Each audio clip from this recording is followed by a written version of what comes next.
जगत सारा क्षणिक है और आत्मा एक नित्य है। आत्मा का अनुभव बस एकमात्र नित्य है।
चैतन्य स्वभावी भगवान आत्मा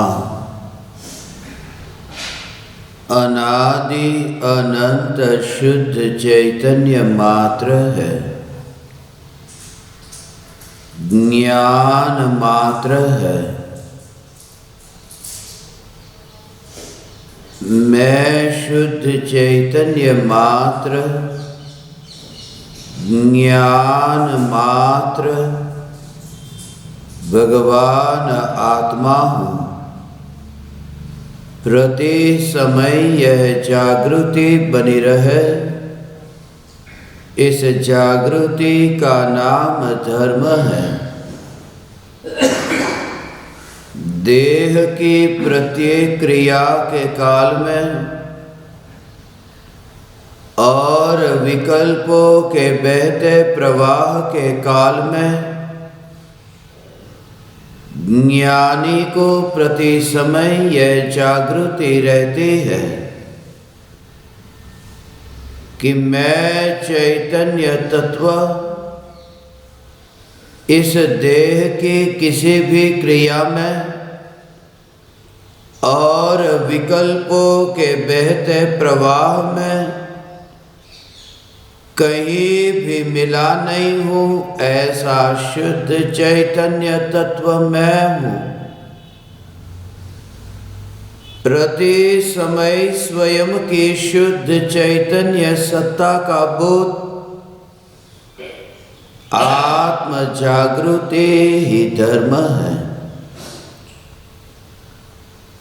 चैतन्य तत्व की स्व संवेदन प्रत्यक्ष निर्विकल्प अनुभूति होते ही देह होने पर भी देहातीत दशा प्रकट होती है। इतना ही नहीं, विकल्प होने पर भी विकल्पातीत दशा प्रकट होती है। चैतन्य तत्व की निर्विकल्प अनुभूति होते ही आत्मा में अतीन्द्रिय आनंद का सागर उछलता है। फिर भी ज्ञानी की दृष्टि उस अतीन्द्रिय आनंद के सागर की ओर भी नहीं जाती और दृष्टि चैतन्य तत्व पर ही टिकी रहती है। यह चैतन्य तत्व ही मैं हूँ। चैतन्य तत्व की निर्विकल्प अनुभूति होते ही ज्ञान दीपक प्रज्वलित होता है। ज्ञान दीपक प्रज्वलित होते ही ऐसे यथार्थ श्रद्धा होती है कि मैं त्रिकाल प्रज्वलित ज्ञान दीपक हूँ। चैतन्य ज्योति की सत्ता के अतिरिक्त देह रूपी मिट्टी और रागादि भाव रूपी धुएं में कहीं भी फैला नहीं हूँ। ज्ञान दीपक प्रज्वलित होते ही ज्ञानी स्वयं को राख की दीवार का पड़ोसी मानता है और मोक्ष मार्ग का मुसाफिर जानता है। मार्ग पर चलते मुसाफिरों के संग महल की कोई मुलाकात नहीं होती। मोक्ष मार्ग पर चलती जो शुद्ध पर्याय, जो वितराग भावरूप परिणति, जो आत्मा का अनंत वैभव है, जिस वैभव के आश्रय से प्रकट होने वाला वह जो शुद्ध भाव, वह शुद्ध भाव, शुद्ध परिणति, वह शुद्ध परिणाम, वह शुद्ध परिणमन, वह सब मार्ग पर यात्रा करते हैं। और यहाँ एकमात्र ध्रुव चैतन्य तत्व प्रति समय यह जागृति कि मैं त्रिकाल चैतन्य महल हूँ, मैं त्रिकाल चैतन्य समय सार हूँ। समय सार को सुरक्षित रखने के लिए तरह तरह के अनेक प्रकार के उपाय खोजे हैं। ताड़ के पान पर सुरक्षित नहीं था, इसलिए कागज पर स्याही के माध्यम से लिखा गया। अभी उससे भी सुरक्षा नहीं तो कंप्यूटर पर पीडीएफ फाइल के रूप में अब उसे सुरक्षित रखा जाए, ये भावना भाई।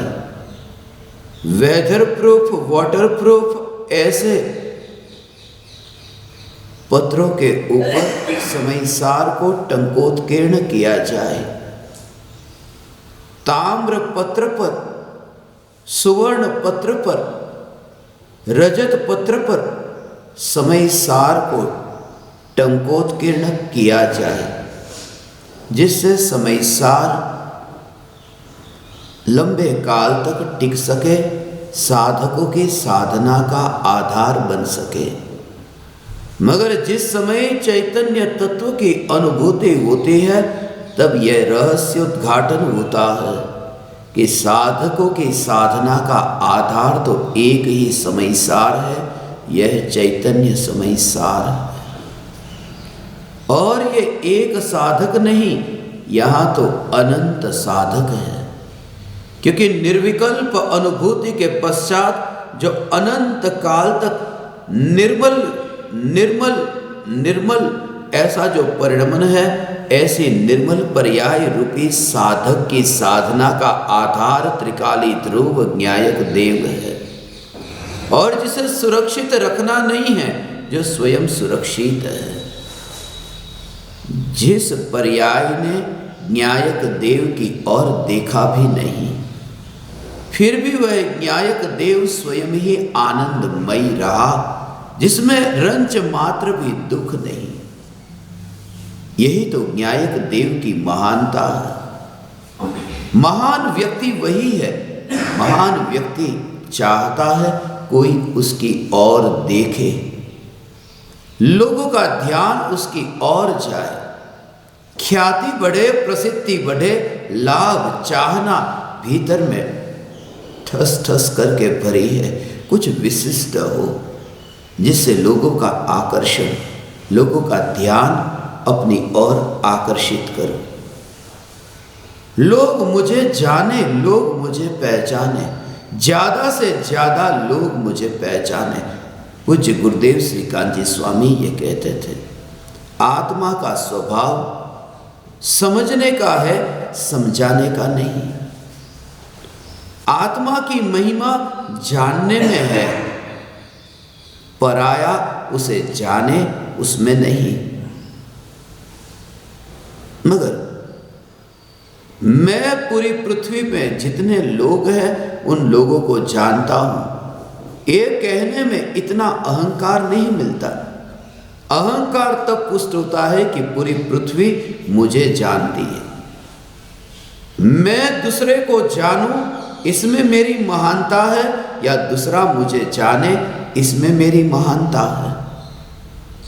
मैं दूसरे को जानूं उसमें मेरी महानता नहीं, दूसरे मुझे जाने उसमें मेरी महानता नहीं। मैं स्वयं को जानूं इसमें मेरी महानता है।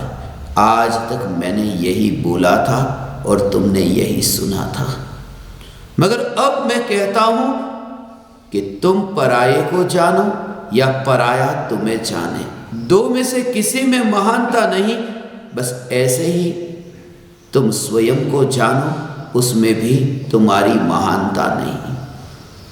मैं सारे जग को जानूं या सारा जग मुझे जाने, दोनों में तो महानता नहीं। मैं अपने को जानूं उसमें भी मेरी महानता नहीं, क्योंकि जब भी मैं अपने को जानूंगा वो पर्याय में जानूंगा, वो कुछ नया होगा। और मैं नया महान नहीं हूं, मैं त्रिकाल महान हूं। जब मैंने अपने को नहीं जाना तब भी मैं महान हूं। मेरी महानता ध्रुवता के कारण है, अपने को जानने के कारण नहीं। ऐसा ध्रुव न्यायक देव का जोर, और ऐसा जोर जब तक आता नहीं तब तक द्रव्य दृष्टि होती नहीं, द्रव्य की ओर ध्यान एकाग्र होता नहीं। स्वरूप जिसे कहा, उस स्वरूप की महिमा, स्वरूप को जानने से जो आनंद भोगेगी वह पर्याय भोगेगी, मगर स्वरूप को नहीं जानने से जो दुख भोगेगी वह भी पर्याय भोगेगी। उस समय जोर इतना त्रिकाल सत्ता पर हो कि जहां इतनी महानता, इतनी अखंडितता, कि जहां एक समय के लिए वहां कोई दुख नहीं, दुख नहीं। मेहमान आए हैं घर पर और मेहमान की और कोई देखे नहीं, मेहमान चले जाते हैं, नाराज होकर के चले जाते हैं। और उसमें भी कोई तुम्हारा अपना हो, वही तुम्हें न देखे तो कितना खटकता है, कितनी पीड़ा होती है। मन में गांठ बांध लेते हो कि देखता हूं अब उसे भी, जिसने मुझे न देखा, मेरी ओर ध्यान भी न किया। अनंत पर्याय जो पर में ही मस्त रही, रची बची रही, मांस खून और हड्डी में ही जो सुख को भोगती रही, और अपनी ही पर्याय पराये में मदमस्त रही, फिर भी न्यायक देव आनंदमय ही रहा। दुख का विकल्प भी उसमें न आया, और जो स्वयं आनंदमय रहा, ये आनंद की मूर्ति, ये चैतन्य मूर्ति, ये साक्षात समयसार मैं हूं। ऐसा जब तक अहोभाव नहीं आता तब तक धर्म का शुभारंभ नहीं होता। पर से इतनी वैराग्यमयी उदासीनता,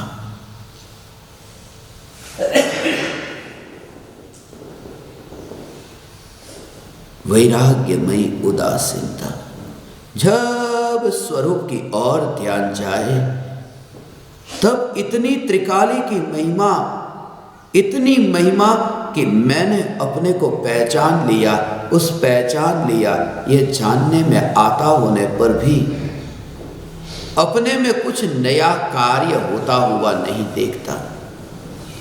और जहां पराये का कार्य होता है उसमें हस्तक्षेप करने मत जाना। जिसमें इतना सामर्थ्य है, शक्ति है, जो अपना कार्य स्वयं ही कर सकता हो, उसमें हस्तक्षेप करने मत जाना। जो सुव्यवस्थित, सुसंचालित, क्रमबद्ध, क्रम नियमित ऐसी जो अवस्था है, उस अवस्था में बीच में विघ्न डालने मत जाना, वहां निरंतर परिणमन हो रहा है। प्रत्येक पर्याय इतनी शक्तिशाली है, स्वयं का परिणमन करने में समर्थ है, फिर न्यायक देव को उसमें जाने की जरूरत नहीं। इसलिए तो अनुभूति के काल में ये न्यायक की दृष्टि कि जो वहाँ अनुभूति कराने चाहता नहीं है, यह न्यायक देव मैं हूँ।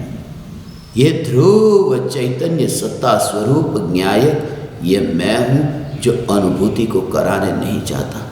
वरना वह अनुभूति की पर्याय वह कायर होती, वह कमजोर होती, वह पुरुषार्थहीन होती, और पुरुषार्थहीन पर्याय द्रव्य की ओर कैसे देखेगी। वह पर्याय स्वयं पुरुषार्थमयी है, इसलिए तो द्रव्य को देखती है, मगर देखती है तब ये जागृति बनी रहती है कि द्रव्य ने उस पर्याय में कुछ भी नहीं किया। ऐसा अकर्ता अभोक्ता यह न्यायक देव ये मैं हूं। ऐसी ध्रुव की जागृति, ऐसी न्यायक की जागृति कि जहां जानने की भी महिमा अब मर गई है, महिमा मर गई है, जानने की महिमा मर गई और चैतन्य की महिमा जगी। चेतना की महिमा मर गई और चैतन्य की महिमा जगी। चेतना की और दृष्टि की कि पर्याय दृष्टि हुआ, और चैतन्य की और दृष्टि की कि द्रव्य दृष्टि हुआ। इसलिए द्रव्य दृष्टि या चैतन्य दृष्टि का ऐसा जोर, न्यायक देव का जोर। पर्याय पर जोर नहीं, जानने पर जोर नहीं। जहां जानने पर जोर नहीं, वहां जानने में आने पर जोर कैसा। कोई दूसरा मुझे जाने, कोई दूसरा मुझे पहचाने। क्या तुम जानते हो तुम्हारे पिता के पिता के पिता के पिता के पिता का नाम क्या था? 7वीं पीढ़ी का नाम तुम जानते हो? तुम 7वीं पीढ़ी का नाम नहीं जानते। 7वीं पीढ़ी तो छोड़ो, पता नहीं, कभी आलू प्याज खाने वाले, कभी मांस भक्षण करने वाले, हो सकता है तुम्हारी 7वीं पीढ़ी का तुम्हें पता नहीं। क्या था तुम्हारे खानदान का इतिहास वह तुम्हें पता नहीं, जिसे तुम आज याद नहीं रखते। मैं उनकी बात नहीं करता, मैं कहता हूं कि तीर्थंकरों को याद करो। वर्तमान 24 के नाम तुम्हें याद है, मगर भूतकाल की 24 के नाम कौन जानता है जो मेरे सामने अभी बैठा है। भूतकाल में जो 24 तीर्थंकर हुए, उन 24 तीर्थंकरों के नाम की गिनती कौन करता है? और कभी कदाचित त्रिकाल, ये तीनों काल के 24 तीर्थंकर, 72 तीर्थंकर के नाम भी तुम्हें याद हो जाए, मगर उनसे पहले भी तो 24 हुए थे, पता भी नहीं। तीर्थंकरों के नाम भी ये दुनिया याद नहीं रखती, तो मैं और तुम कौन? इसलिए दूसरा मुझे जाने, इस भ्रम से मुक्त होने का एक ही उपाय है कि ध्रुव न्यायक देव से महान और कुछ भी नहीं, और यह मैं हूं, यह मैं हूं। अहंकार पैदा नहीं होता। मैं ध्रुव न्यायक देव महान तत्व। ये महानता पर की तुलना के साथ नहीं है, ये महानता स्वयं की अनंत शक्ति के कारण है, स्वयं की अनंत शक्ति के कारण, दूसरे को नीचा दिखाने के लिए नहीं। जो महत्वाकांक्षी है वो हमेशा चाहता है कि वह दूसरे को नीचे दिखाए और स्वयं आगे बढ़े, स्वयं आगे आए, स्वयं ऊपर आए, दूसरे को नीचा दिखाओ। यही तो दौड़ लगी है। जहां पर भी पृथ्वी पर किसी भी क्षेत्र में जो महत्वाकांक्षी है, फिर वह आर्थिक क्षेत्र हो, फिर वह सामाजिक हो, फिर वह वैज्ञानिक हो, या फिर वो राजनीतिक हो, किसी भी प्रकार के क्षेत्र में यही तो दौड़ लगी है कि दूसरे को नीचे करो और मैं ऊपर आऊं, दूसरे को मैं हराऊं और खुद जीत जाऊं। ये अधर्मी की पहचान है, धार्मिक की नहीं। धार्मिक की पहचान है कि दूसरे का मुझे पता नहीं, मुझ में जितनी शक्ति है बस वो सब शक्ति व्यक्त हो जाए, बस इतना पर्याप्त है। धार्मिक व्यक्ति दूसरों के साथ में तुलना करके हार जीत में नहीं जाता। वह एकांत में रह करके स्वयं की अनंत शक्तियों को बस विकसित करने में अपना पुरुषार्थ लगाता है। गुलाब का फूल दूसरे को नीचे कैसे मैं दिखाऊं उसके लिए नहीं खिलता, बस उस पर सूर्य की किरण पड़ी, हवा, प्रकाश, इस प्रकार का माहौल, पानी, इस प्रकार का वहां माहौल, उसे पौष्टिक तत्व मिले और गुलाब की कली में जितना सामर्थ्य था, वो सामर्थ्य जितना था वो सामर्थ्य पूरा विकसित हुआ, वह फूल खिल गया। वो किसी को नीचा गिराने के लिए नहीं खिला, वह सिर्फ खिला है। उसकी जो शक्ति थी बस वो पूर्ण रूप से विकसित हुई। परम कृपालु देव की जो करुणा है वह करुणा ऐसी है। राज की करुणा ऐसी है। राजनैतिक व्यक्ति, राजनेता की करुणा वो काम चलाव है, वो बनावटी है। क्योंकि राजनेता मैं दूसरे से ऊंची सेवा करके दिखा दूं और मैं पहले नंबर पर आऊं, और राज ये कहते हैं कि बस मेरे भीतर में ये करुणा का भाव जगे बिना नहीं रहता कि माँ यदि लौकी का छिलका निकालती है तो आंख में से आंसू टपकते हैं। और ये करुणा किसी के साथ में तुलना करके नहीं कि देखो मैं तुमसे अधिक ऊंचा काम कर सकता हूं, कि लौकी के प्रति मैं इतना करुणावान हो सकता हूं, इतना भी भाव राज को नहीं है। धार्मिक व्यक्ति दूसरों के साथ में तुलना करने जाता ही नहीं, वो अपने में ही रह करके अपनी पूरी शक्ति को दांव पर लगाता है, पूरी शक्ति को खर्च करता है। यही तो कारण है, यही तो कारण है जब धर्म प्रकट होता है। धर्म के शुभारंभ में अज्ञानी से जब कोई ज्ञानी होता है तब मैं इस अज्ञानी से ऊंचा आ जाऊं, ऐसा वहां भाव ही नहीं है। ये राजनेता की वृत्ति है, ये राजनेता की चाल है, ये चाणक्य की चाल है, ये सिकंदर की चाल है, ये पोरस की चाल है, ये माओ की चाल है, ये हिटलर की चाल है। ये जो चाल है राजनेताओं की चाल। धर्मी तो बस सिर्फ इतना कि ये पर्याय जो पर में भटक रही है अपने में स्थिर हो और अनंत शक्ति पर्याय में व्यक्त हो, और उस समय तो इतनी भी वांछा नहीं, इतनी भी कामना नहीं, इतनी भी लोलुपता नहीं, इतनी भी वासना नहीं, इतनी भी लालसा नहीं। ऐसी जो चैतन्य तत्व की अनुभूति कि जहां पर्याय द्रव्य में डली। राज की बात ही कुछ निराली है और गांधी की बात बिल्कुल अलग, दोनों का छोर अलग अलग है। एक है जो देश की ओर भागता है और एक है जो चैतन्य प्रदेश पर स्थित है। राज और राजनेता में यही तो अंतर है, जो अपने चैतन्य प्रदेशों पर जो स्थित है, जो मस्त है। यही तो कारण है, यही तो कारण है। अंत देखते हो ने दोनों का, राज का अंत देखो। कोई मुझे बुलाना मत, मैं अपने स्वरूप में लीन होता हूं, लीन होता हूं, पहले से ही स्थिर हो गए। किसी के आश्रय की जरूरत न पड़ी। शरीर इतना अशक्त था मगर किसी के आश्रय की जरूरत न पड़ी, स्वयं का ही आश्रय लिया था। गांधी की भांति नहीं कि जब नाथूराम ने गोली मारी तब दो लड़कियों को पकड़ करके रखना पड़ा था गिरते गिरते।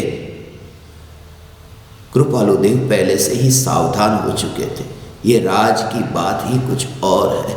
मृत्यु से पहले दोनों की मौत को देखते होने, एक की मौत कैसे और दूसरे की मौत कैसे।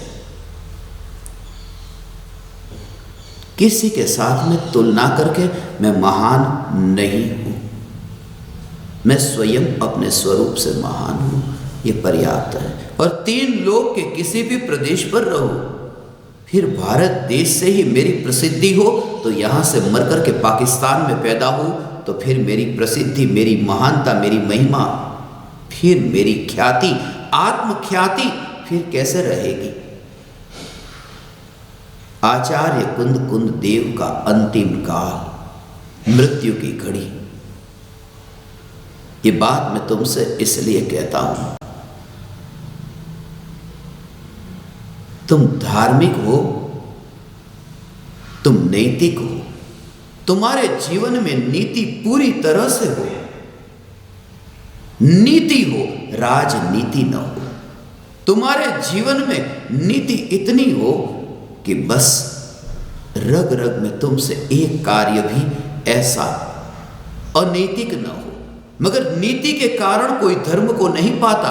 जब कोई धर्म को पाता है तब नीति अंदर से प्रकट होती है, वरना वह काम चलाव होती है, वरना वो सत्य नहीं, वरना वो रंगे हुए काले बाल की भांति। और थोड़े दिन साथ में रहकर देखो, जिस व्यक्ति के बाल तुम्हें बहुत ज्यादा काले दिखते हो, उनके साथ रह के देखना, असलियत का पता थोड़े दिन में चलेगा। वो काले से सफेद बाल फिर आ जाएंगे। डाई की थी, रंगे थे बाल को। जिन पेड़ के पत्ते को रंगा हो वो थोड़े दिन में ही पता चलेगा। जो नए पत्ते उगेंगे वो कैसे सूखे उगते हैं, फीके उगते हैं, या फिर ये रंग बिरंगी उगते हैं, वो बाद में पता चलेगा। वितराग परिणति आचार्य कुंद कुंद देव की अंतिम घड़ी में इतने शास्त्रों की रचना की, अंत में इतना भी नहीं लिखते कि लिखने वाला कौन है, क्योंकि लिखने वाला तो वहां मर गया है। और जहां लिखने वाला ही मर गया, वहां फिर पढ़ने वाला जिंदा कैसे होगा। इसलिए आचार्य कुंद कुंद देव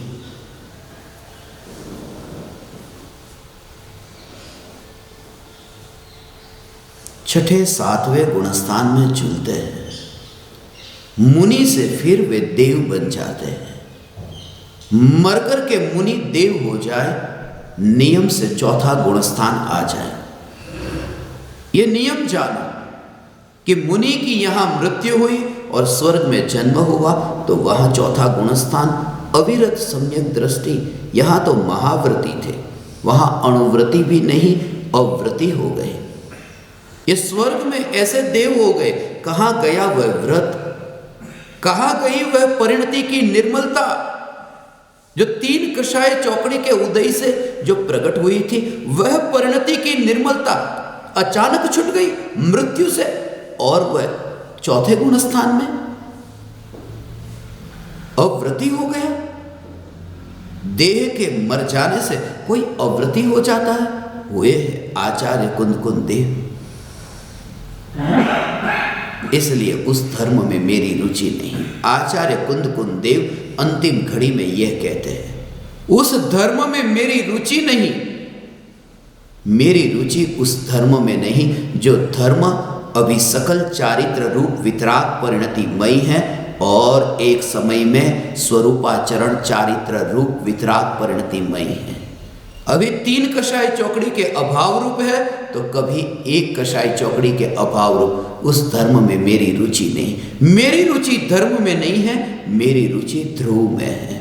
मैं ध्रुव ज्ञायक देव हूं, इसलिए स्वर्ग में जाकर भी आचार्य कुंद कुंद देव स्वर्ग में नहीं जाते। आचार्य कुंद कुंद देव स्वर्ग में नहीं जाते।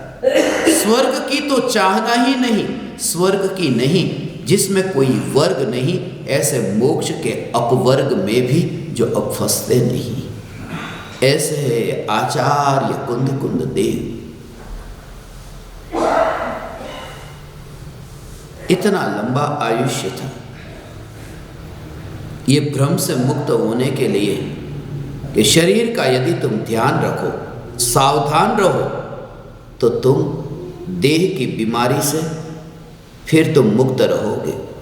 आचार्य कुंद कुंद देव की वह दशा थी। देह तो क्षीण होता जाता था, कैसी शक्ति, कैसी लब्धि। जमीन से ऊपर चलने की शक्ति, जमीन पर नहीं आकाश में चलने की आचार्य कुंद कुंद देव की शक्ति थी, लब्धि थी। ये दुनिया को दिखाई देता है कि आचार्य कुंद कुंद देव जमीन को नहीं छूते थे, वरना विदेह क्षेत्र तक की यात्रा कैसे होती, वरना सिमंदर परमात्मा के पास कैसे जाते। आचार्य कुंद देव जमीन से ऊपर चलते थे। जमीन से ऊपर ही चलना हो सकता है, चलने का कार्य जमीन में रह करके हो ही नहीं सकता। पृथ्वी पर रह करके कोई चलता है? पृथ्वी को तो छुए बिना वहां चल रहा है, ऐसा तुम्हें अनुभव हो। जो ये जानना जानना जानना ये हो रहा है, ये पृथ्वी को छुए बिना पृथ्वी से पार हो रहा है।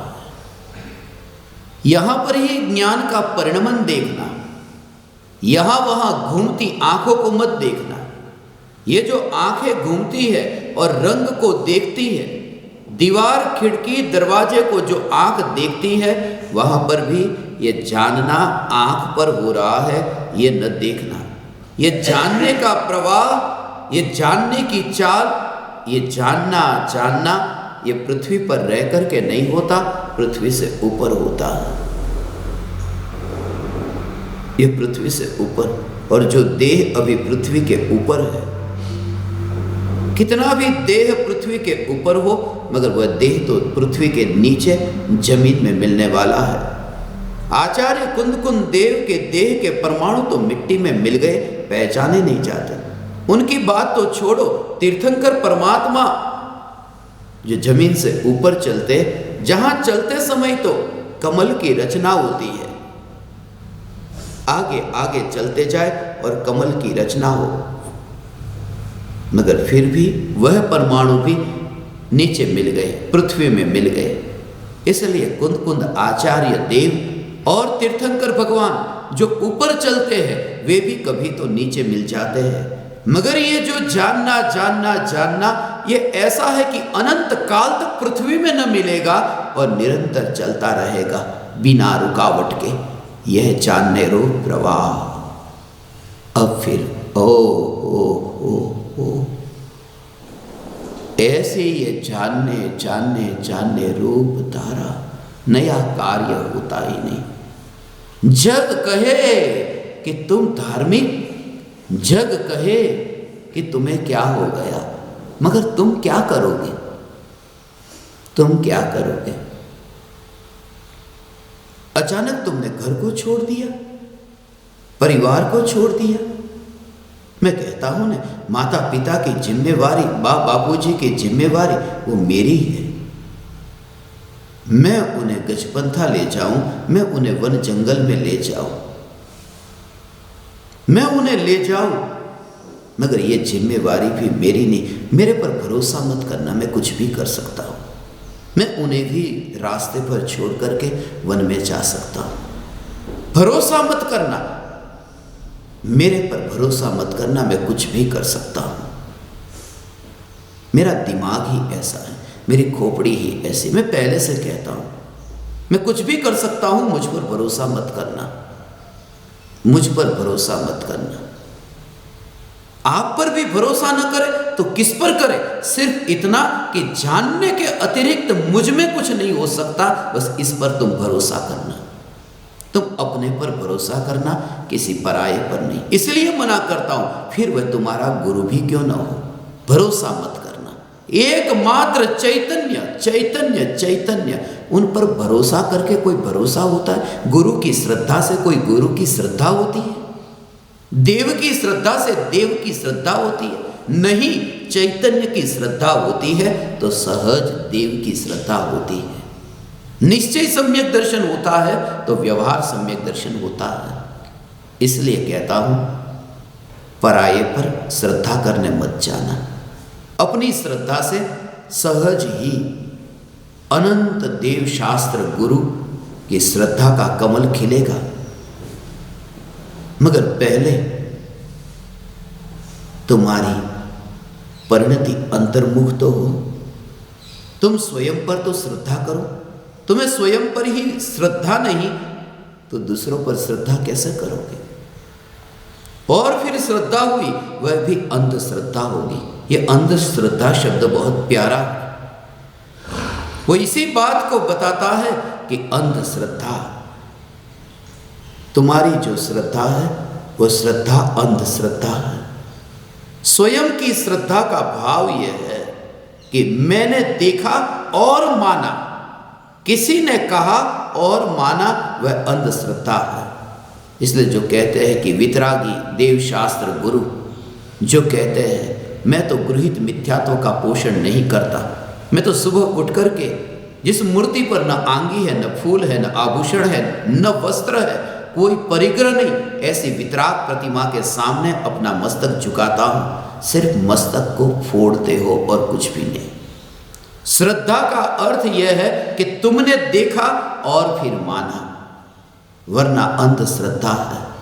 मैं अंधश्रद्धालु नहीं। और जब जहां मैं कहूं तब तुम समझना तुम अपने बारे में। ये तो मेरी बोलने की भाषा ऐसी है। भाव मेरा ये है, हे ज्ञान दीपक, तुम स्वयं ही स्वयं के कारण परिपूर्ण हो।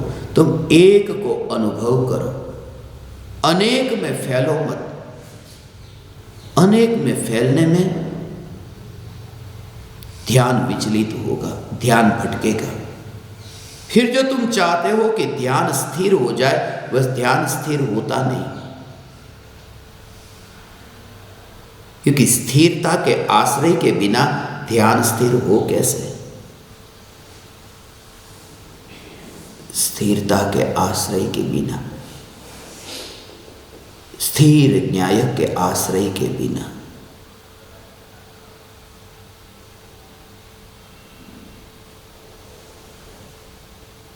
एक समय की पर्याय में त्रिकाली ध्रुव न्याय न्याय न्याय न्याय ऐसे निरंतर पर्याय का प्रवाह, शुद्धता शुद्धता शुद्धता शुद्धता बढ़ती जाती है।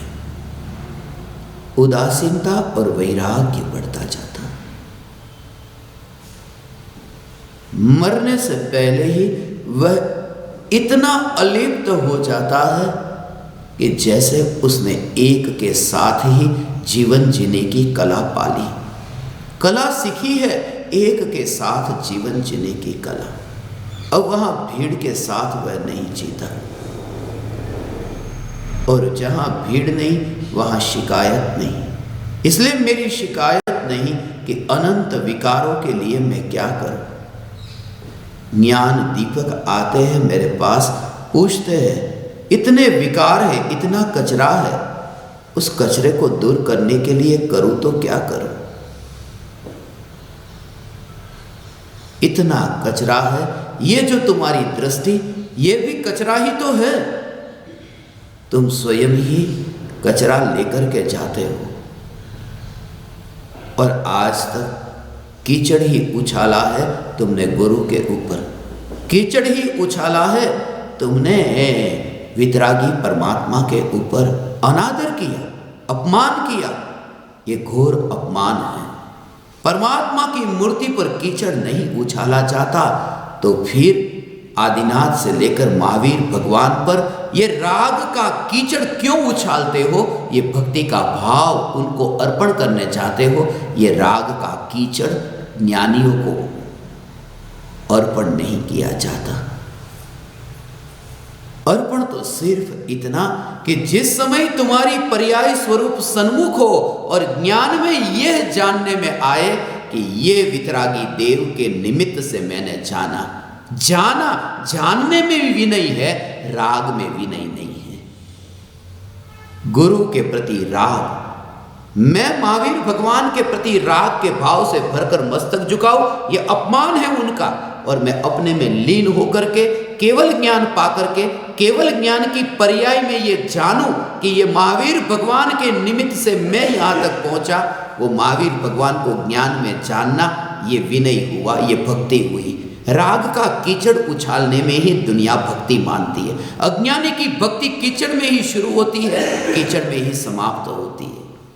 और ज्ञानी की भक्ति चौथे गुणस्थान से स्वसंवेदन आनंद से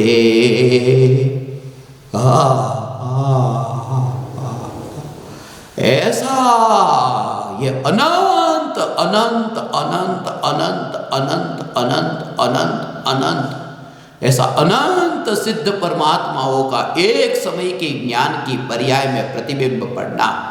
एक समय में ज्ञान की पर्याय में, पहले तो ज्ञान में सिर्फ जाना था और श्रद्धा में माना था। पहले तो श्रद्धा में टंकोत्कीर्ण हुए थे, अब तो अनंत सिद्ध परमात्मा ज्ञान की पर्याय में प्रतिबिंबित हुए और राग का विकल्प ही नहीं। अरिहंत भगवान के केवल ज्ञान की पर्याय में अनंत सिद्ध परमात्मा प्रतिबिंबित हुए, जहां राग का विकल्प ही नहीं। और फिर भी सिद्धों की भक्ति, ये वितराग भक्ति है। ये वितराग भक्ति भगवान आचार्य कुंद कुंद देव कहते हैं, अब हमारे लिए मनुष्य भव नहीं, अब हमारे लिए देव का भव नहीं है।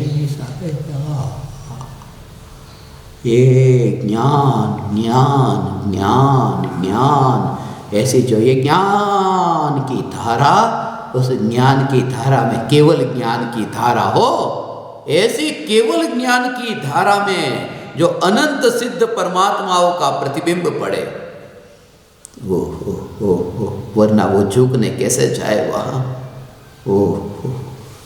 हैं ऐसा झुकने कैसे जाए वहाँ? तो वो भक्ति, भक्ति से जो मुक्ति है ना, बस मोक्ष से पहले भक्ति बीच में आती है। ओ भगवान, भक्ति से मुक्ति होती है। मोक्ष की प्राप्ति भक्ति के बिना होती ही नहीं है। इसलिए तो, क्योंकि अरिहंत अवस्था में केवल ज्ञान हुआ और गुरु को ज्ञान में जाना कि ये गुरु, राग नहीं, ज्ञान में जाना कि ये गुरु, ये भक्ति, और फिर मुक्ति। अरिहंत अवस्था में भक्ति होती है और सिद्ध अवस्था में मुक्ति होती है। मुक्ति से पहले बीच में भक्ति आती है, भक्ति से मुक्ति। ऐसा ये न्यायक देव, न भक्ति में न मुक्ति में, ऐसा ये न्यायक देव में न रुचि भक्ति में है न रुचि मुक्ति में है। हे ज्ञान दीपक, ऐसी तुम्हारी दशा प्रकट हो।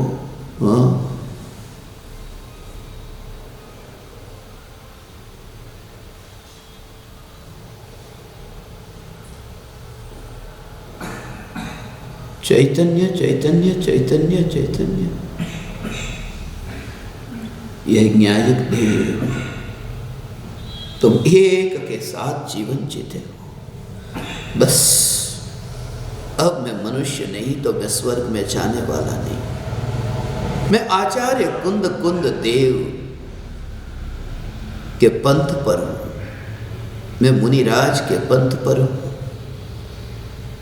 ये आज तुमने सुना होगा, तो हे ज्ञान दीपक, कल तुम वन में जब विचरण करोगे तुम्हें ये बात स्मरण में आएगी। ज्ञान ज्ञान ज्ञान से तुमने भक्ति को पहचाना होगा, तो फिर कल तुम समझ पाओगे। वन में फिर ये तुम समझ पाओगे। फिर वहां अणुव्रत महाव्रत के विकल्प, वहां दीक्षा धारण करके भी वह जो विकल्प आएंगे, विकल्प जानोगे, विकल्प को जानोगे मगर रुचि नहीं। जानना जानना जानना जानना जानना। ओ अंधेरा है, अंधेरे को देखा, अंधेरे को देखा कि अंधेरा दूर न हुआ, क्योंकि अंधेरे को देखने से अंधेरा दूर हो ही नहीं सकता। ज्योति जले तो अंधेरा दूर हो जाता है। अंधेरे को देखने से अंधेरा दूर नहीं होता। और अंधेरा माने क्या? समयसार लिखने का विकल्प, व्रतादि पालन करने का विकल्प। विकल्प अंधेरा है क्योंकि विकल्प में ज्ञान की ज्योति का विस्तार नहीं। विकल्प कुछ जानता नहीं है, विकल्प स्वयं अज्ञान में है, अज्ञान ही अंधकार है। इसलिए विकल्प का अंधेरा, विकल्प का अंधेरा देखने में रुचि नहीं, क्योंकि यह जाना कि अंधेरे से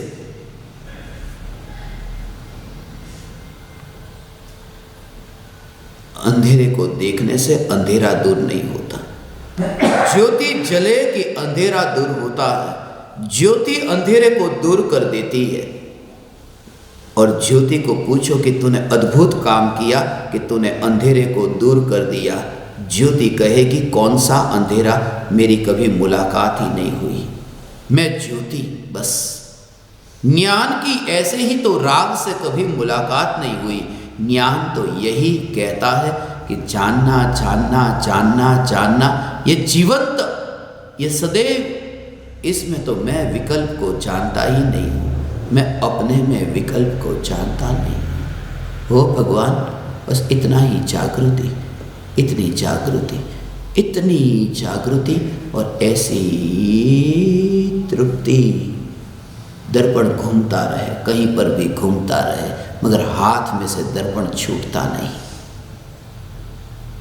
कभी एक कुर्सी की ओर, कभी 100 कुर्सी की ओर, दर्पण घूमता रहे मगर हाथ से छूटता नहीं। ज्ञान की पर्याय का विषय कोई भी बनता रहे, मगर ये जागृति कि ज्ञान में से पकड़ छूटी नहीं है, चैतन्य से पकड़ छूटी नहीं सकती। ऐसा ये चैतन्य स्वरूप में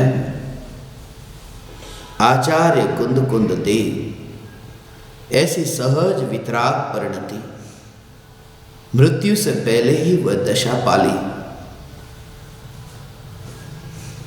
इसी वजह से तो आचार्य कुंद कुंद देव को आचार्य पद प्राप्त हुआ। ऐसी निर्मल परिणति के बल पर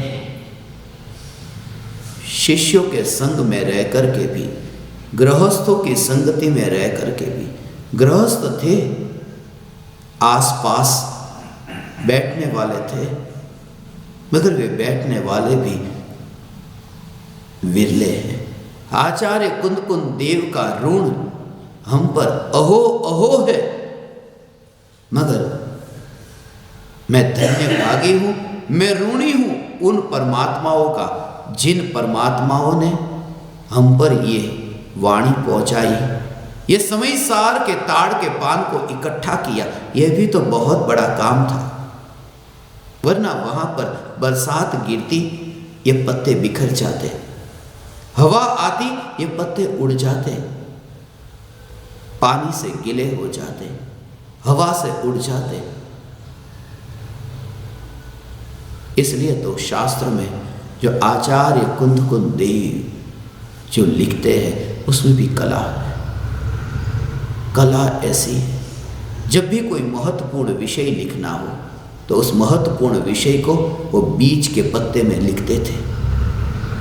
बीज के पत्ते में मानो 10 पत्ते लेकर के बैठे हैं तो बीज का पत्ता, इस वजह से क्योंकि हवा से उड़ना हो, ऊपर का उड़ जाए तो उड़ जाए, और पानी से गीला हो जाना हो तो नीचे का पत्ता गीला हो जाना हो तो हो जाए, मगर बीज का पत्ता सुरक्षित रहे।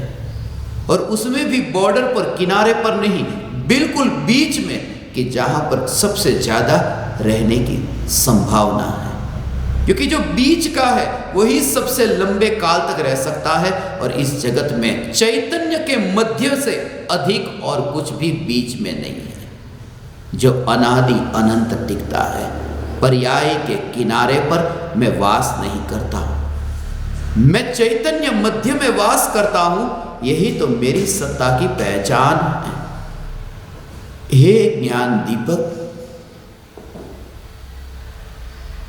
तुम में जितनी शक्ति है वह सब शक्ति तुम्हारी प्रकट हो, जहां कोई पर्याय का विकल्प न आए। एक एक समय की पर्याय कैसी है, पीछे की पर्याय को मैं नीची दिखा करके मैं अब ऊंची हो जाऊं, इतना विकल्प भी नहीं। वो अनुभूति के बारे में जरा विचार करो। मैं दुख को छोड़ दूं और सुख को पालूं, इतना भी भाव नहीं। ये लोभ की भाषा है। मैं सुख को पालूं, मैं मोक्ष को पालूं, ये लोभ की भाषा है। यहां तो एक पर्याय में अनुभूति हुई और अनुभूति के काल में वो पर्याय के भेद का विकल्प नहीं आया कि मैं पर्याय, और जहां अनुभव हुआ वहां इतना भी विकल्प नहीं, वहां एक, जहां हो रहा है अनुभव मगर आश्रय है एक। जिस समय जीभ पर मिठाई का टुकड़ा आया उस समय जीभ सुखी हो गई, जीभ को मजा आया, ऐसा नहीं मानते। जीभ पर रस चखा गया और मुझे मजा आया। तुम देखते हो मुझे में तो ये भाव है कि पूरा शरीर, हाथ पैर, ये पूरा शरीर, मगर रसगुल्ला तो जीभ के ऊपर ही गया है। मगर मुझे मजा आया क्योंकि जब जीभ पर रसगुल्ला गया तब जीभ का विकल्प नहीं है, वहां पूरी अभेदता है। पर्याय में जब द्रव्य प्रतिबिंबित होता है तो पर्याय में प्रतिबिंबित हुआ, इतना भी विकल्प नहीं है, अंश का विकल्प नहीं है। मैं ही त्रिकाल ध्रुव ज्ञायक देव, ऐसा ज्ञायक देव ये मैं हूं। अनुभूति, आत्मानुभूति ऐसी है। अधिक क्या कहे, बहुत समझाने का प्रयास किया, समझा न पाया। ज्यादा से ज्यादा इतना ही कह सका। पूज्य गुरुदेव श्री कांजी स्वामी जो कहते थे, आत्मा का स्वभाव समझने का है, समझाने का नहीं।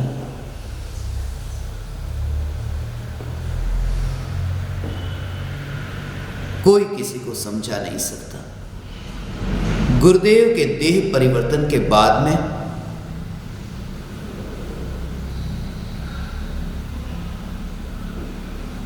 एक मैगजीन में ऐसा ही लेख छपा था, आत्मधर्म।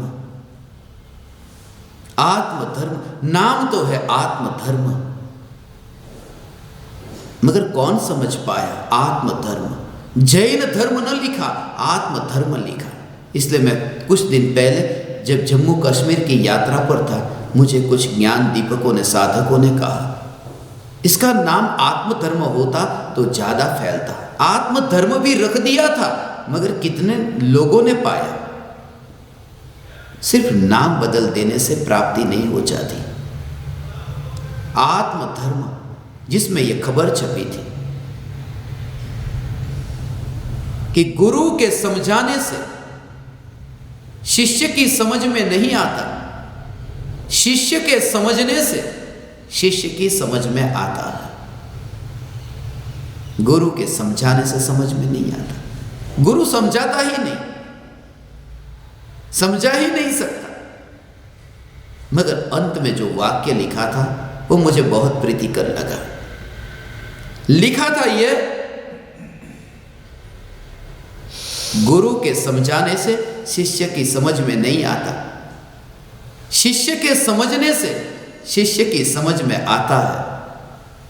ऐसा समझाने वाले पूज्य गुरुदेव श्री कांजी स्वामी अब हमें कहां मिलेंगे। अंत में फिर वही बात आई, ऐसा समझाने वाले। जब कोई समझाता ही नहीं है तो फिर ये क्यों लिखते हो, ऐसा समझाने वाले। कोई किसी को समझा ही नहीं सकता, फिर अंत में ये लिखा, ऐसा समझाने वाले।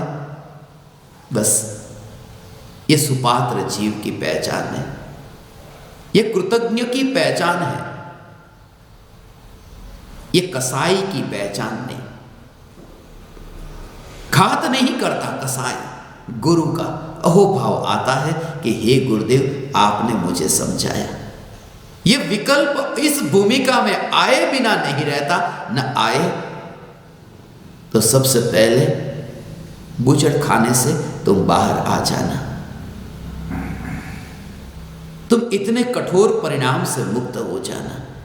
इसलिए बार बार न चाहते हुए भी ये चाहत ऐसी है कि गुरुदेव कहान और राज ये स्मरण में आते हैं। कहान की कहानी और राज की नीति ये स्मरण में आती है कि जिनके निमित्त से मैंने जाना जिनका अहो अहो ऋण रहा मुझ पर, इस निमित्त से इस सत्संग का, इस शिविर का आयोजन हुआ। समय से समय सार, समय से समय सार। इस शिविर का टाइटल रखने का विचार एक छोटी सी कहानी पढ़कर के मुझे आया। जब मैं मालपुर में था, मालपुर में मेरे हाथ में एक कहानी आई। उस कहानी को पढ़ते पढ़ते ही मुझे यह भाव आया। कहानी थी एक राजनेता के बारे में। वो कहानी मेरे पढ़ने में आ रही थी। कहानी यह थी कि एक उल्लू था जो पेड़ के ऊपर था। रात्रि का घना अंधेरा था। उल्लू को, जैसा कि आप जानते हैं, रात्रि में दिखाई देता है। उल्लू रात्रि में पेड़ के ऊपर था। उस पेड़ के नीचे ही दो छछूंदर थे। छछूंदर ने यह आवाज सुनी ऊपर से। जैसे ही आवाज सुनी, क्योंकि उल्लू ने कहा हू हू हू, उल्लू ऊपर से आवाज कर रहा है। छछूंदर को लगा कि यह तो कोई बड़ा नेता लगता है, और यह नेता तो इतना बड़ा नेता है कि यह अंग्रेजी भी जानता है। हु हु हु ऐसा बोला, ये तो अंग्रेजी का जानकार है। कौन कौन कौन? छछूंदर ने पूछा कि क्या तुम हमें देख सकते हो अंधेरे में भी? यदि तुम हमें देख सकते हो तो तुम बता दो कि हम कितने हैं। उल्लू ने कहा हु, मगर इनको सुनाई दिया टू। छछूंदर को लगा कि यह तो पक्का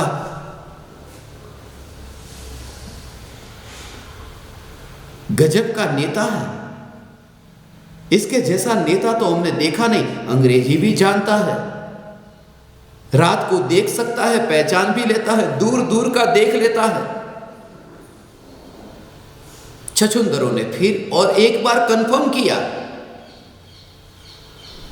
क्या तुम रात को देख सकते हो? उल्लू ने कहा हु। छछूंदरों ने सुना यू, हां तुम्हें देख सकता हूं। यू, तुम्हें देख सकता हूं मैं, तुम यहां हो, मुझे दिखाई दे रहा है। छछूंदरों ने तो सोचा इस नेता को तो प्रधानमंत्री बना देना चाहिए, क्योंकि इतना जानकार, इतनी काबिलियत, इतना होशियार, उल्लू को बना दो, प्रेसिडेंट बना दो।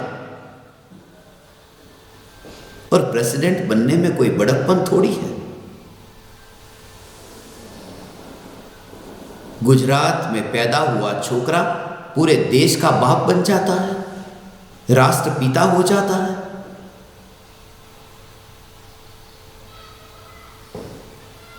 नेता होने में देर थोड़ी लगती है। उस छछूंदर ने सोचा इनको तो प्रधानमंत्री बना देना चाहिए। चलो एक काम करते हैं, जानवरों की सभा बुलाई।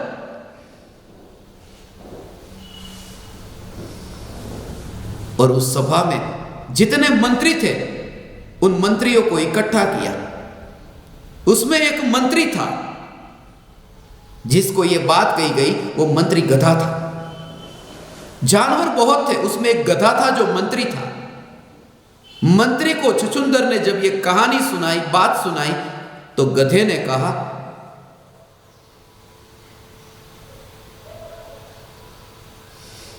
आपको तो प्रधानमंत्री बना ही देंगे, मगर मैं ऐसे ही प्रधानमंत्री नहीं बनाऊंगा। एक शर्त है, मेरे सवाल का जवाब यदि ठीक तरह से दिया जाए तो। हे उल्लू, यदि छछूंदरों ने तो मुझे कहा कि तुम रात को देख सकते हो, मगर यदि तुम रात को देख सकते हो तो बताओ ये जो छछूंदर है उनके कान कितने हैं? उल्लू ने कहा हु। गधे को सुनाई दिया टू। गधे को भरोसा बैठ गया कि ये तो पक्का प्रधानमंत्री होने के काबिल है।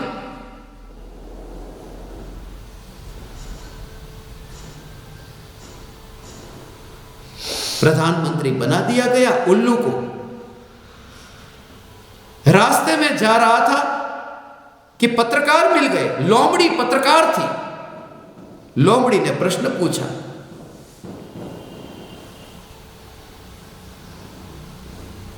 कि क्या पता जो रात को देख सकता है वह दिन में भी देख सकता है या नहीं। लोमड़ी ने तो उल्टे सीधे प्रश्न पूछे जैसे सभी पत्रकार पूछते हैं। लोमड़ी ने कहा यदि तुम रात को देख सकते हो तो क्या दिन में भी तुम्हें दिखाई देता है? यह तो प्रधानमंत्री, बड़ा नेता, कहा कि हां मुझे दिखाई देता है, क्योंकि सबसे ऊपर रहना जो था। मंत्रिमंडल इकट्ठा हुआ है। गधा मंत्री है, छछूंदर उसके मंत्रिमंडल में शामिल हो गए हैं और तरह तरह के प्राणी। लोमड़ी भी साथ में जुड़ गई कि यदि तुम दिन में देख सकते हो तो दिखाओ चल करके। उल्लू तो चला दिन में सड़क पर।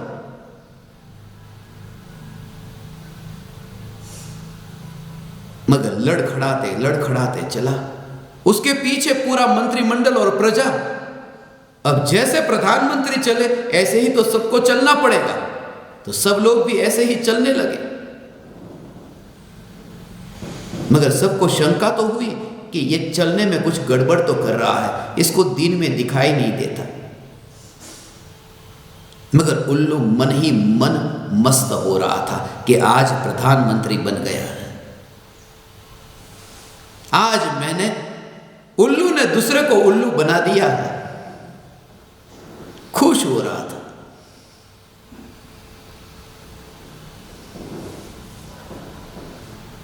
वहीं पर ही एक ट्रक निकला और उल्लू के ऊपर वो ट्रक चल गया। उल्लू की वहीं पर ही मृत्यु हो गई।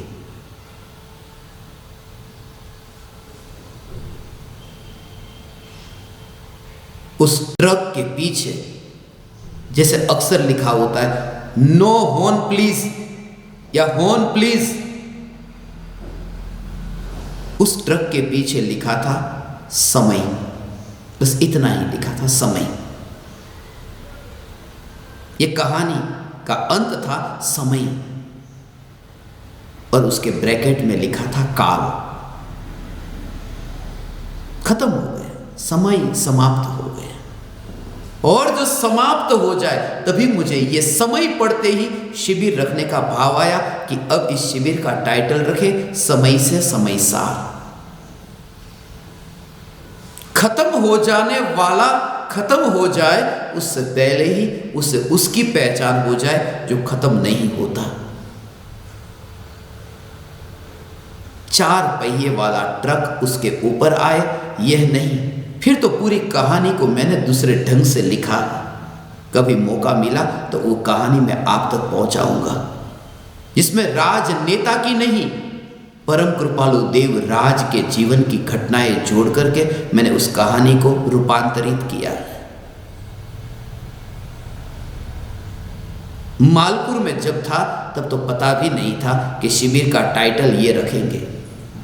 ये कहानी पढ़ते ही पता चला कि इंसान भी यही करता है। मनुष्य जीवन जो इतना मिला, दूसरा नीचे, मैं ऊंचा नहीं। मेरी जितनी शक्ति है उस शक्ति का मैं पूरा सदुपयोग कर लूं, दूसरा कहां है उससे मुझे कोई लेना देना नहीं।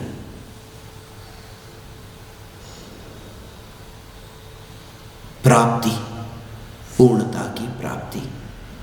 इस निमित्त से भी, उस कहानी के निमित्त से भी समय से समयसार शिविर का आयोजन हुआ। कल का सत्संग मैंने 3 बार सुना। कल रात्रि में हुआ सत्संग 2 बार सुनकर के मैं सोया। ये सभी सत्संग तुम्हारा नित्यक्रम बनेगा। सुनना तुम उसे ध्यान से पूर्व तत्व विचार के रूप में, और मैं जल्दी से जल्दी आज 1-2 दिन में मैं पूरा प्रयास करता हूं कि ये चारों सत्संग आप तक जितना जल्दी से जल्दी पहुंचे और आपकी साधना में उपयोगी बने। आज मैंने त्रिकाल चौबीसी की बात की, 72 तीर्थंकर की बात की, महावीर भगवान का 72 वर्ष में निर्वाण भी याद किया, और आज बा का 72वां जन्मदिन। वे नहीं होते तो मैं यहां बैठता कैसे?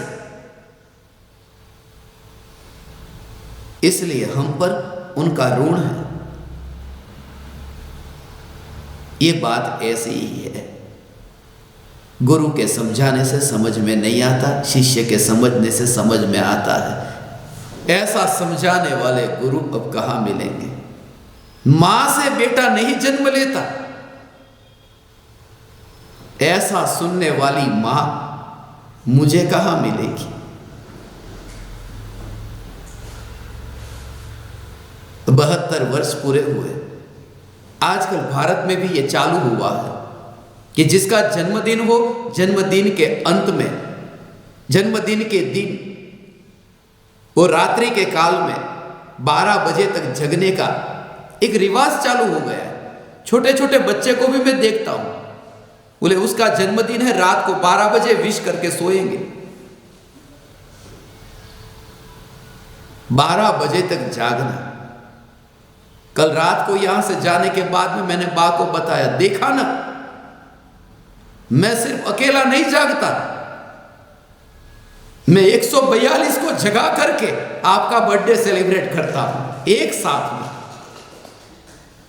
किसी को सोने नहीं देता। मेरे जन्मदिन में लोग 12 बजे तक जागते नहीं है, आपके जन्मदिन पर 12 बजे तक जागते हैं। और देरी तक जागे भी हो कभी तुम तो सुबह उठते हो 10-10 बजे। यहां तो देरी तक जगे और फिर सुबह जल्दी उठ गए। ऐसा जन्मदिन मैंने कभी किसी का नहीं मनाया।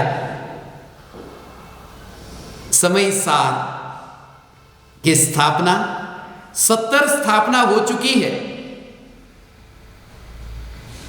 72 स्थापना अभी बाकी है, 72 बाकी है।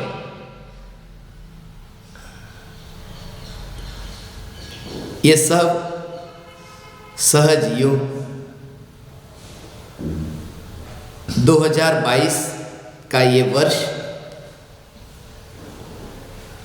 आप समस्त ज्ञान दीपकों के लिए फलदायी हो।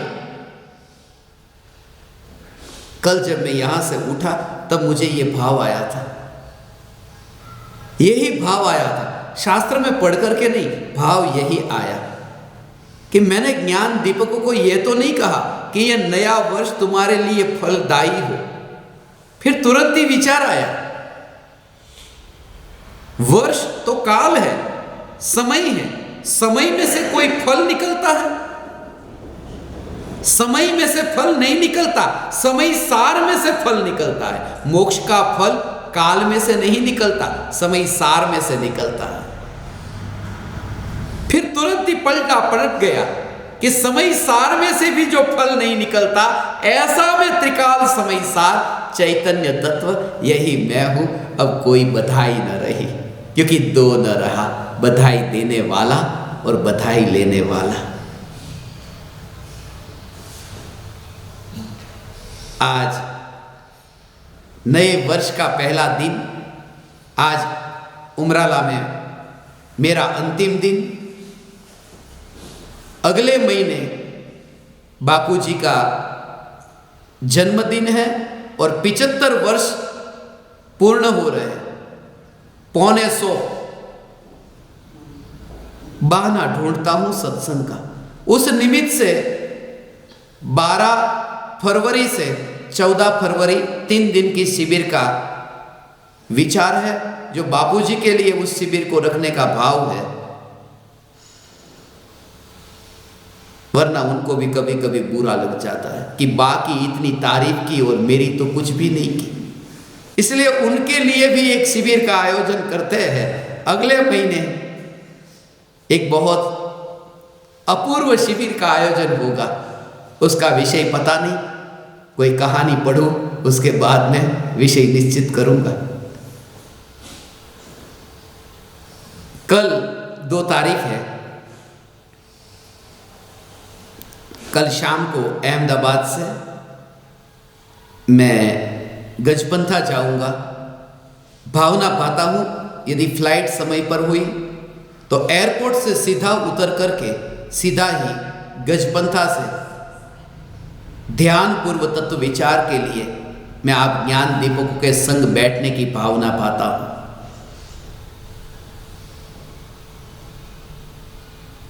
उसके बाद एक आध दिन के लिए शायद मुंबई आना हो सके।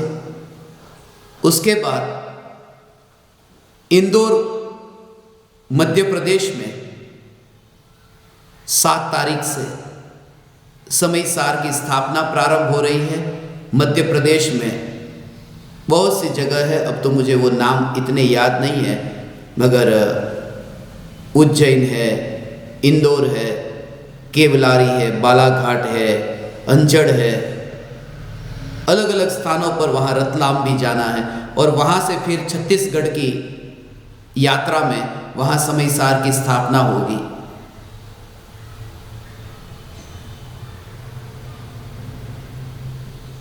कोरोना इतना फैल रहा है, इसलिए जितना ये धर्म पर्यटन आपके लिए भी सुरक्षा रहे, और ये भावना भाई 142 स्थापना की अपन जितना जल्दी से जल्दी इस स्थापना को पूर्ण करें। और यात्रा आपके लिए, सबके लिए अभी खतरा है इस वजह से, क्योंकि कल ही किसी ने फिर इंदौर में से, छत्तीसगढ़ में से सबने कहा, मुंबई से भी, कि बहुत केस बढ़ रहे हैं, इतने केस बढ़ रहे हैं, इसलिए यात्रा नहीं करनी चाहिए। यात्रा करने में केस बढ़ जाते हैं, स्थिर होने में केस नहीं बढ़ते। भावना पाता हूं स्थिर हो जाए और केस न बढ़े, फिर कोई केस न बढ़े, कोई बीमारी न फैले, स्थिरता से कोई बीमारी न फैले। अभी यहां ज्ञान दीपकों का उद्घोष होगा। नए नए जिन ज्ञान दीपकों ने इसमें आज से जुड़ने का निश्चय किया है, आज उनका उद्घोष होगा। इस शिविर में आप समस्त परमात्माओं के निमित्त से मुझे सत्संग करने का अवसर मिला। मेरा इतना समय सत्संग में रहा, मैं ऋणी हूं आप परमात्माओं का। मेरे प्रणाम स्वीकार करें।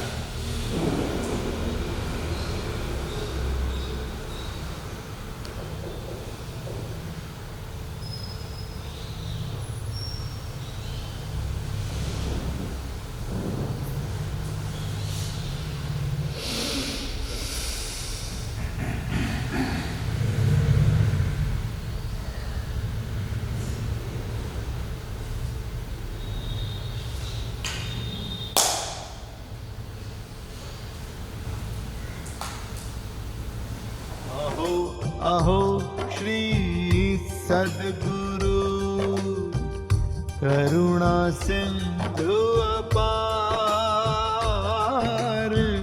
इस पामर पर प्रभु किया अहो अहो उपकार, अहो अहो